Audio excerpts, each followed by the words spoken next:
All right, guys. So instances like this is why I mitigate as much complaining as humanly possible when we talk about the San Antonio Spurs. I want some nasty. Are we having fun yet? Do my Spurs have issues? Yeah, they do. Have we had our list of drama in the past? I mean, sure, but nothing like this. Nothing like this at all, okay? I know we can get a little too hyperbolic sometimes when we talk about San Antonio, but guys, let's just be real, all right? We don't have anything that is going to hinder our future at all. Like, as far as the players that's on the team right now, they all get along, they're all fine, they love each other. You can see it through the Instagram lives. A lot of that stuff you just can't fake, right? That chemistry on and off the court, you can't fake it. And not only that, we have an organization that picks the right type of guys, guys that fit in well with each other, and we're going in a good direction nonetheless. It's not a situation where we're just stagnant. And I'm just going to be honest, from the outside looking in, if I was a Timberwolves fan, I would be so infuriated, because this just seems like you're just stagnant, man.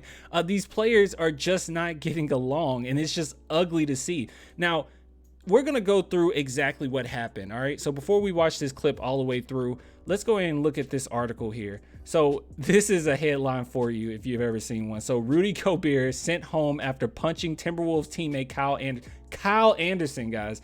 Jaden McDaniels fractures hand punching wall. You got to be kidding me. All right, so let's go ahead and read through here. So it says, despite the struggles, Minnesota was able to secure a 113-108 win in a game with heavy playoff implications. The drama appeared to begin when center Rudy Gobert and forward Kyle Anderson was seen engaging in an animated discussion during a timeout. Gobert punched Anderson and chaos broke loose on the Timberwolves bench. And the funny thing about it, that bench, they were all siding with Kyle. I mean, like, easily. But it was after, this is what Woj reported, it was after Anderson told Gobert to shut the F up, B. If you get Kyle Anderson to say that to you, he's so chill. I think it's you. I'm sorry. I know a lot of players in the NBA don't like Rudy Gobert. I mean, me personally, I stopped liking him after the whole like COVID situation where he was touching all the mics. Even at that time, I didn't think that was cute. I was like, that's not cute. And then obviously he ended up having it. Like no one knew what was going on. Take yourself back to 2020, guys. That was a very scary time, okay? It's still scary now, but at least now we got a better hold of it. Back then, oh my God, it was no one knew. People were just dropping dead, and then he did that. So it's just god awful, freaking disgusting. So I stopped liking him after that. But apparently, a lot of teammates just didn't like him at all, Donovan Mitchell included. But yes, see here. According to multiple reports, the team sent Gobert home shortly after Minnesota announced the French big man was out for the remainder of the game. He left with 2 points and 3 rebounds. So the exchange that they had is actually something in the lines of, let's see, there's no indication of what caused the initial huddle drama. Star Tribune report Chris Hine noted that while working on a story about Anderson's leadership, he got an interesting quote from Gobert about his teammate. So this is what he said. Kyle Anderson wants to win, and sometimes he's a little aggressive in the way he talks, but I don't take it personally. That's what Gobert said before. I receive it in a positive way because it comes from a place of wanting me to be the best Rudy I can be and wanting us to win. I love his competitiveness, love the way he plays the game, the way he wants others around him better. He's been a huge part of this year, and we know that he's a big leader in the NBA. And then this is via Woj. This is what the president of basketball operations had to say about Gobert's whereabouts. We made the decision to send Gobert home after the incident in the second quarter. His behavior on the bench was unacceptable, and we will continue handling the situation internally. So I read somewhere, and I thought it was in this article, but apparently not. But I actually read somewhere that it was something along the lines of he told Gobert to go get blocks, and then Gobert told him to go get rebounds. And then after that, you know, probably some other things were said, and then Anderson said, shut the F up, B. Maybe that's what he said. I have no idea. But if Woj reported, maybe. I don't know. Now, with that being said, I'm sorry, dude. I've watched Kyle Anderson a lot over the years, okay? And I'm not trying to be like super biased when it comes to this. But if you get to the point where you want to punch Kyle Anderson, to me, I think it's you. I mean, that's rough. That's rough. I'm sure he says something to him, but that's rough. And they probably been getting into it. This didn't just happen, okay? This has been a thing for a while now, I would assume. And Kyle Anderson, I've always said that he's a player that if I base, and I got to laugh for this, but if I base my game, like if I wanted to go into the NBA, I want to be a ball player and it would be someone that I looked up to, I would want to play like Kyle Anderson. I absolutely love his archetype. He can fit in so many different positions. He's so versatile. He plays the game the right way. Good rebounder, good defender. He can come on the bench or start. He's going to have a long lasting career in the NBA. So I would just love to be a Kyle Anderson type player. So that's my bias there. But he's also a type of dude that's just competitive. I mean, Gobert said it himself. He's a very competitive guy, and people that are competitive, people that, and when he was with the Spurs, I mean, successful teams, right?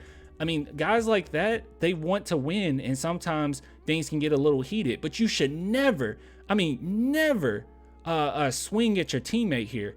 Now, one thing I find interesting too, who is that holding Gobert's hand? Is somebody who is that?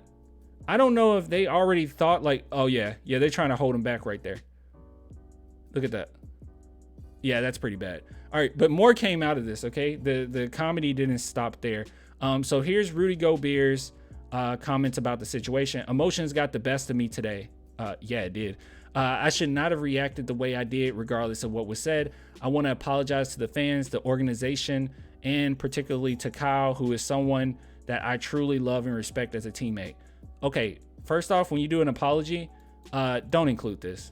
All right, just anybody that want to like learn a little bit, don't include this, regardless of what was said. Just don't. It's okay.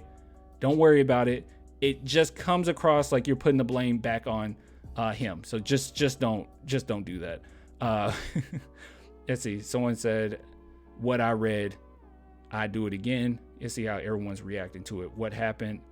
Jaden McDaniels has released a statement as well. Emotions got the best of me today. I want to. That's funny. That's funny. If you guys don't know, Jaden McDaniels punched a wall, and that's what fractured his hand. But there's more. There's more, and this is what I actually really love. So I saw Draymond Green tweet this initially, and I didn't know why. I was like, why did he tweet that? That's random. But it wasn't random. As we can see here, Rudy Gobert, back October 7th, 2022. If you don't remember what happened around that time, that's when Draymond Green punched Jordan Poole, and it all got out and the footage was out, blah, blah, blah. And Rudy Gobert said, insecurity is always loud. Ooh. And then Draymond Green hit him with today, insecurity is always loud.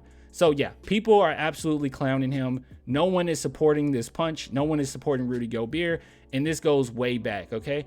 And another thing too, this team, just when I look up the makeup of it, they got some pretty good like leaders on this team, man. Stuff like this shouldn't happen, right? I mean, say what you want about Cat. I think Cat is a pretty good teammate for the most part.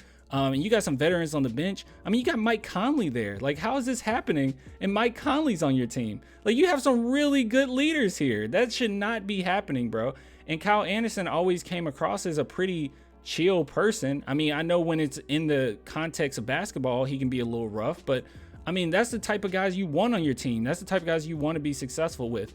I just feel like, man, Rudy Gobert, I don't know how people feel about him, but it seems like the main consensus around basketball fans is that he's one of those fake tough guys, right? Like, people talk bad about Draymond Green and call him a fake tough guy. I wouldn't consider him a fake tough guy, but Rudy Gobert, definitely. So yeah, but anyways, just wanted to bring this up because I thought it was really interesting. Any drama that's coming out of the West is good for my Spurs regardless. But yeah, it's just weird to see Kyle Anderson of all people in any type of altercation. Just very, very strange to see. So anyways, I'll get with you guys later. If you want to support the channel, as always, clanthemerchfan.com or become a patron, a YouTube member, only $2 a month. All those links are in the description. Thank you for the love. Till next time. Bye.